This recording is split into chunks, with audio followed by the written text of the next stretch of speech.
The Permanent Floating Voluntary Society by Kerry Thornley. Published by Liberty Under Attack Publications. Narrated by Shane Radliff. Copyleft Notice. This book is covered by a BIPCOT no government license. Reuse and modification is permitted to anyone except for governments and the bludgies thereof. Further use permission. Please feel free to use, reuse, distribute, copy, reprint, take credit for, steal, broadcast, mock, hate, quote, misquote, or modify this book in any way you see fit. Sell it, make copies and hand it out at concerts, make t-shirts printed on flying discs, or do anything else because intellectual property is a state-based haven of the weak, the stupid, and those lacking confidence in their own ability. Disclaimer. The purpose of this short book is to provide individuals with possible solutions for finding freedom on the open ocean. Many of these solutions are perfectly legal, some are in a gray area, but some are outright illegal.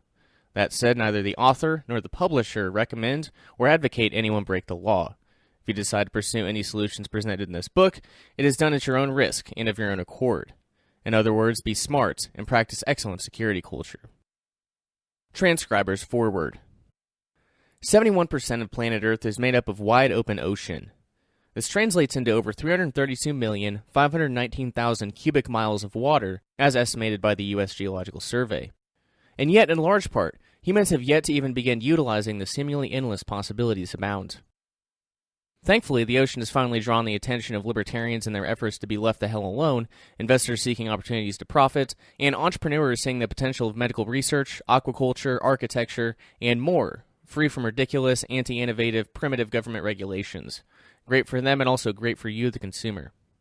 Two notable projects have sprung up in this shift to the open ocean: the Seasteading Institute and the Marinia Project. TSI's goal is to build a seastead off the coast of their hosting nation state, French Polynesia, whereas TMP's is a village at sea in international waters, located near the K-Sal Bank. Rather than coming up with brand new designs for expensive floating cities, TMP plans to utilize already existing and proven technology. Phase 1 consists of acquiring a floating hotel, which would service the village, and individuals and families would live on their own boats.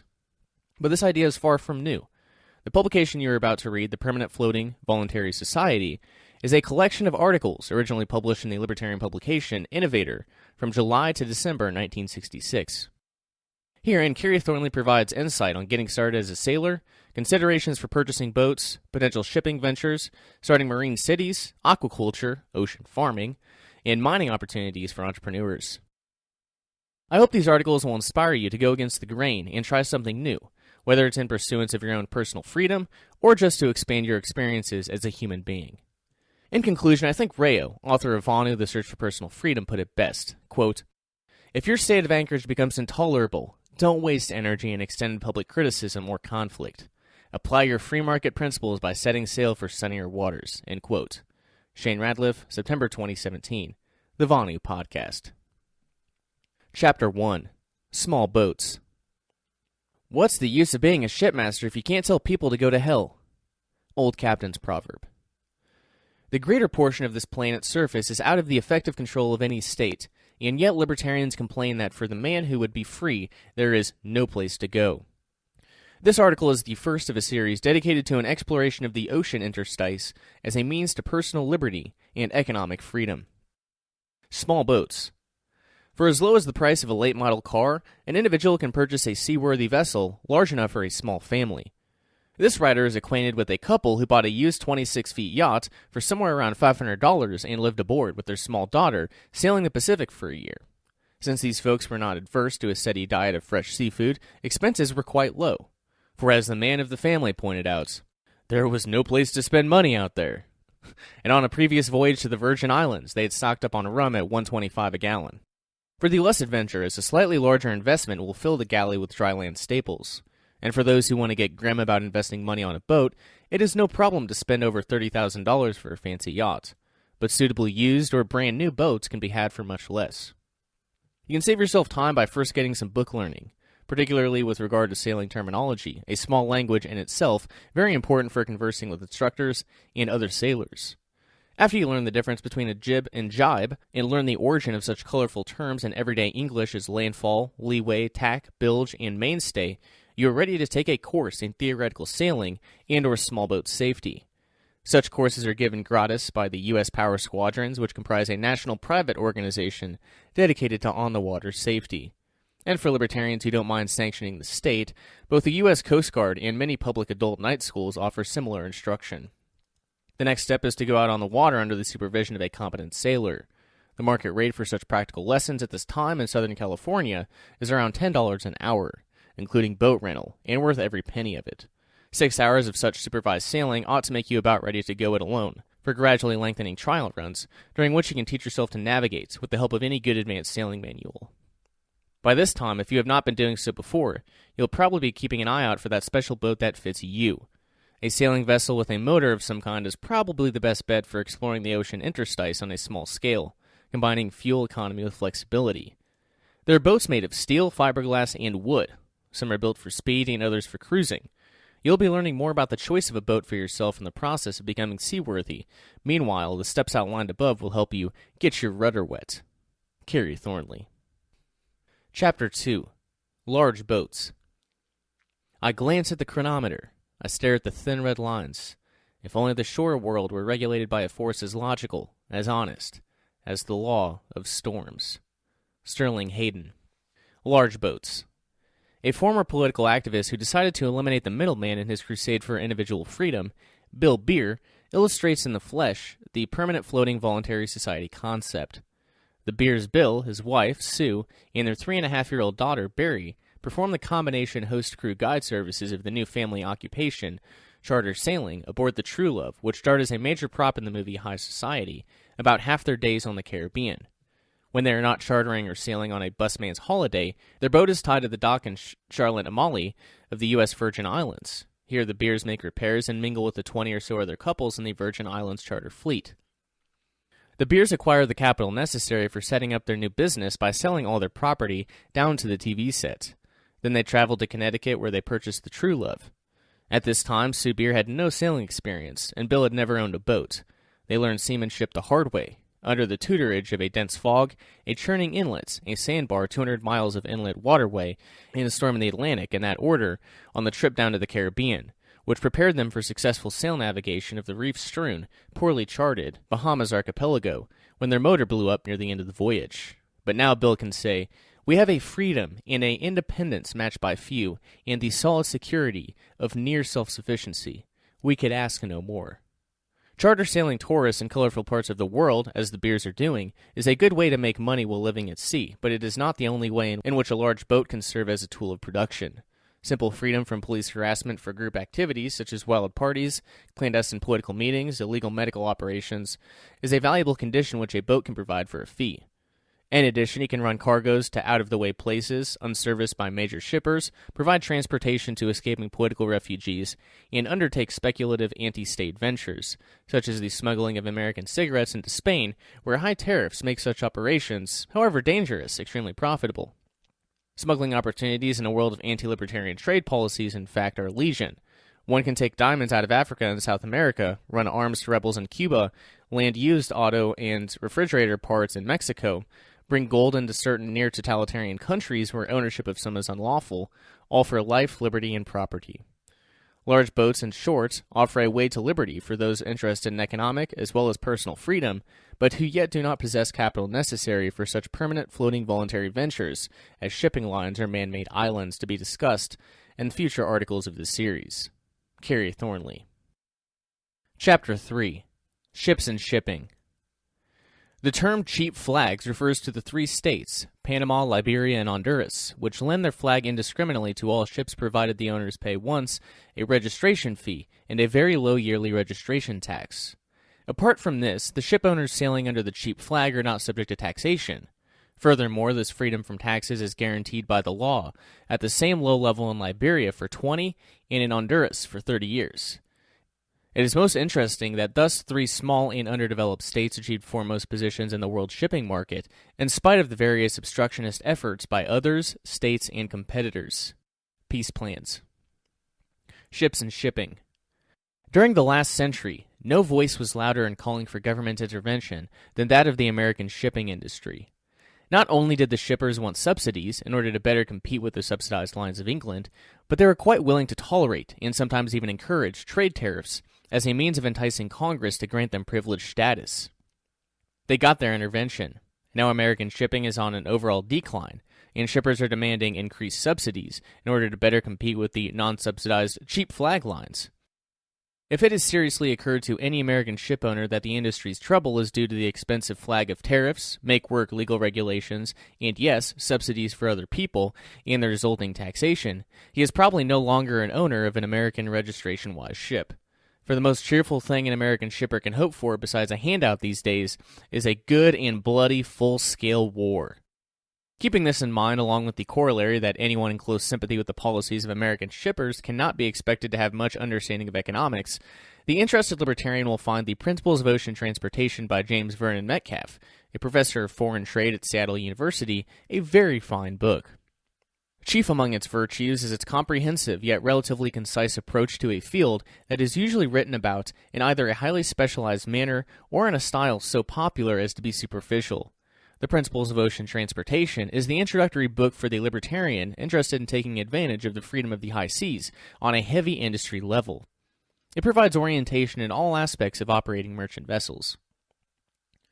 The chapter titles are Ship Characteristics, Ship and Cargo Measurements, Before the Vessel Arrives, Entering a Vessel from a Foreign Port, Terminal Operation, Vessel in Port, Cargo Handling, Cargo Procurement, Cargo Stowage, Vessel Stability, Cargo Documentation, Ocean Freight Rates, Vessel at Sea, Vessel Chartering, Foreign Freight Forwarders, Marine Insurance, Admiralty and Maritime Law, Labor Relations, Ocean Shipping via Canals, World Fleets and Ports, Domestic Commerce of the United States Merchant Marine, and Reports from the Lookouts.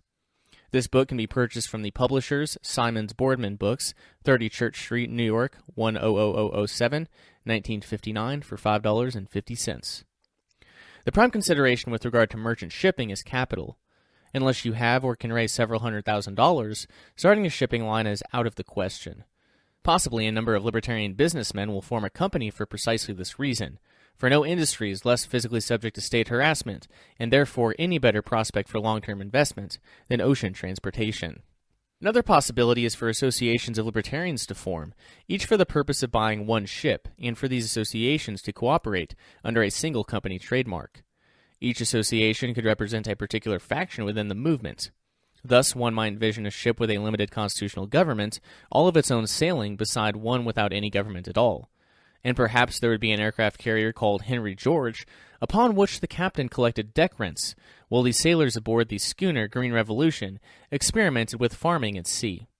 The possibilities for cooperation and diversity are at least intriguing, and the Carista people will be pleased to know that ships under at least 2 present-day flags have both male and female crew members. Finally, should the day ever come that the agoric shipping lines, or whatever, would decide to be done altogether with the political powers of the world, many existing merchant ships, including all those built with U.S. subsidy money, are specially made for quick conversion to fighting status, so it would not be the usual matter of armed government goons saying to unarmed businessmen, "Come, let us reason together." Kerry, Thornley. Chapter 4. Marine Cities. In Japan, a restaurant has been planned under the ocean where patrons can watch the fish and vice versa. And perhaps it won't be long before some enterprising American builds a resort hotel nestled 12 fathoms down on the pure white sand of a reef valley and hemmed in on all sides by tumbling gardens of coral and the constantly changing, multicolored life of the sea. The bountiful sea. Marine cities. Many previous issues of Innovator have contained reports on the pirate industries of the North Sea, commercial endeavors which do not pay protection money to the governments of Europe, since they are located outside the territorial boundaries of some as defined by international law. As the food, mineral, and living space potential of the sea come under the control of technology, enterprises of this nature increase in number on continental shelf areas all over the world. Farming the sea for both fish and edible seaweed is emerging from the experimental stage. Some 20% of Japan's coal is mined from beneath the ocean, and countless other pilot mining projects, for every mineral imaginable, are underway around the globe. The bottom of the sea is also already a widely recognized storage place. One U.S. city stores its water supply beneath its harbor, and fuel has been stored successfully by the U.S. Navy in the Gulf of Mexico. The prospect of sea cities, on and under the surface, is now taken for granted by informed prognosticators, and the prospect is immediate. There are 2 ways libertarians can take advantage of these developments. 1. Focus educational efforts on the men and women who are involved in these projects. Meet and become acquainted with ocean frontiersmen. Think how handy such friends might be in an economic or political crisis. Ask them many questions. Find out what their professional problems are and suggest solutions that are in accord with their libertarian principles. Inform them of their rights above the law. Tell them how to foil the statist mentality and defeat the expansionist efforts of the national bureaucracies. These are things you can do no matter where you live.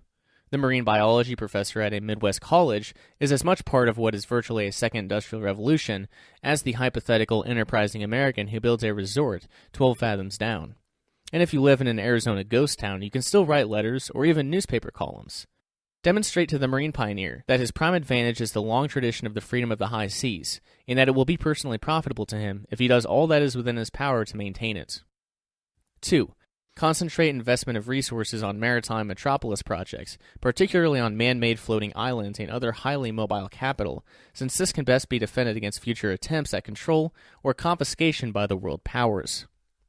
Another possibility that should not be entirely ignored, though, is the bubble on the bottom concept, especially as a means of hiding large quantities of property. Construction costs are often less, and protection from storms is usually superior. Nor are monetary resources all that can be invested. A student entering the university can direct his studies toward aspects of the oceanic scene, in most cases with little or no shift in his field of interest. The student of law, for example, can specialize in maritime and international law. The engineer can focus on marine engineering, etc. Servicing and communications industries will also have a market in marine communities. A private sea-air postal system and a few libertarian-edited marine industrial journals might get things off to a good start. Future articles in the series will report on specific commercial activities, which are now thriving in saltwater, many of which are probably on the sites of the free cities of tomorrow's voluntary world. Kerry, Thornley. Chapter 5. Aquaculture. Quote, control of foodstuffs in the sea has a beginning similar to that of its counterpart of land. Start with the weeds. When the weeds become cultured, we call them plants. Once culture takes hold, then yield accelerates, and we have more than enough for our immediate needs. End quote. Robert M. Snyder. Aquaculture. Japan is the world's leading nation when it comes to farming the sea. Over 20 kinds of sea plant, for example, are marketed there for eating purposes. Some of these are harvested wild, but many are cultivated from seed, transplanted to oceanic nets, and harvested about 2 months later. They are then dried on sheets of bamboo mats. This end product, while it usually requires of the Occidental that he develop a taste for it, is rich in vitamins and very popular with the natives of Japan. In 1954, a Dr. Matsusaku opened the first commercial shrimp farms in Japan. 9 years later, he was shipping 70 pounds of shrimp per day. He has bred shrimp up to 8 inches in length, and he is also breeding prawns. A total of 2,860 pounds in 1961, 500 tons in 1962, and more than 1,000 tons in 1963. Another popular oriental food is a shellfish called the wreath shell. These have been artificially inseminated, and a single batch of 200,000 eggs produced per insemination. The Japanese also suspend racks from floats and grow oysters upon them in quantities of about 20,000 tons per year, and about 2,200 tons of eels are harvested each year on over 750 eel farms. In addition, bream, blowfish, bass, halibut, and gray mullet are also bred by fish ranchers. And when the market is bad, there are fatteners who will buy a part of the fish crop to retain in holding tanks for speculative purposes. The market is open for the ambitious entrepreneur who is ready to stake out his claim and start farming somewhere beyond the 3-mile-long arms of the land-going pirates of our time. Kerry, Thornley. Chapter 6. Marine Mining. Quote, undersea mining in some areas is already big business. Magnesium is extracted directly from seawater. Oil and sulfur have been taken from beneath the seafloor for many years. The ocean is already being opened up for commerce, and before long private industry will be spending more on undersea commerce than government now spends on undersea warfare. End quote. Marine mining. De Beers Consolidated Mines Ltd. Is engaged in undersea diamond prospecting and mining off the coast of South Africa. Global Marine Exploration Company searches for undersea oil in deep water. Marine Diamond Company Ltd. Mines by suction for gems. Ocean Science and Engineering Incorporated designs and builds undersea exploration equipment. Richfield Oil Company and Shell Oil Company are building undersea oil fields. Tidewater Oil Company is engaged in undersea diamond mining. And Yawata Iron and Steel Company of Japan mines iron-bearing sand from the ocean floor. Other companies are playing less direct roles in mineral exploration of the sea. U.S. Rubber has built and tested undersea storage tanks. Dr. Edwin Link, president of the Link division of the General Precision Inc., has camped out in a pressurized tent on the ocean floor. General Dynamics Corporation is one of the many companies that has conducted studies on undersea transportation. Hughes Aircraft has built submarine robot units to assist in the installation of oil wells. To list all of the minerals that are or will be mined from the ocean would simply be an exercise in recitation of the names of most of the elements. A similar exercise would be to attempt a complete list of the companies involved in one manner or another in ocean mining. The important thing to realize is that the heaviest industry is being drawn into the second industrial revolution in search for minerals. It is therefore essential that libertarians interested in advancing the concept of a permanent floating voluntary society do some hard thinking with regard to the ever-present problems of property and natural resources. The first claim theory, for example, as some prominent libertarians espouse it, would put most future marine mineral exploitation under the control of an aspiring monarchy which calls itself Aqualandia. For His Majesty King Marion I, in a proclamation dated 10 August 1961, published a claim to all the lands of the world that exist beneath the oceans and other saltwater bodies of the world, except that portion of ocean bottom or other saltwater bottom lands which are now claimed as the property of the various governments in the world, and where such claim is, as of this date, recognized as valid by international law. The proclamation goes on to assure that Aqualandia does not claim any right to govern, regulate, or interfere with the present or future use of the waters above its land, and adds that Aqualandia is patterned after that of England's. This proclamation was published in a pamphlet called The Aqualandian from the Aqualandia Society in July of 1966. But somehow I fail to see, speaking only for myself, how recognition of this first claim, if indeed it is the first, would possibly be in my interest. On the other hand, the standard arguments of the most ardent admirers of Henry George, which hold that natural resources should not be claimed by individuals or companies or societies at all, but should be owned in common and at best a sort of universal profit-sharing plan, and would tend to condemn the present companies involved in ocean mining for coercively monopolizing the mineral deposits. While certainly more rational than the unmodified first claim theory, brings up a host of new problems in its place. And putting aside those which fall into the who would administrate category entirely, this approach would, unless liberalized, go counter to our primary purpose of winning over to the libertarian position those basic industries now mining the sea. One factor which may bring about a resolution, at least with regard to the ocean, is the technical difficulties involved. By the time one has extracted minerals of almost any sort from the sea, a great deal of thought and energy has been applied. It is far more difficult than driving a claim post into the ground or panning gold. Arbitrary first claims on behalf of Southern California groups and their like will tend to be ignored and will be next to impossible to enforce. And the Georges, if they can point out to the mining companies a self-interested motive for voluntarily paying out mineral rent fees to the population at large, will find little opposition from laissez-faire libertarians. In the meantime, it is important that the rest of us develop a rational and simple procedure for establishing ownership of the natural resources in the sea, perhaps along the lines of John Locke's mixing labor formula. Kerry Thornley. You've just heard The Permanent Floating Voluntary Society by Kerry Thornley, originally published in Innovator, 1966. For more books like this, or for discounted bundles, visit libertyunderattack.com. Additional resources can be found at Vonu Podcast Intermission number 11, sharing the same title as this book, The Permanent Floating Voluntary Society, and Vonu Podcast number 23, Minimalist Sailboating, Setting Sail for Sunnier Waters, which can be found at vonupodcast.com/23.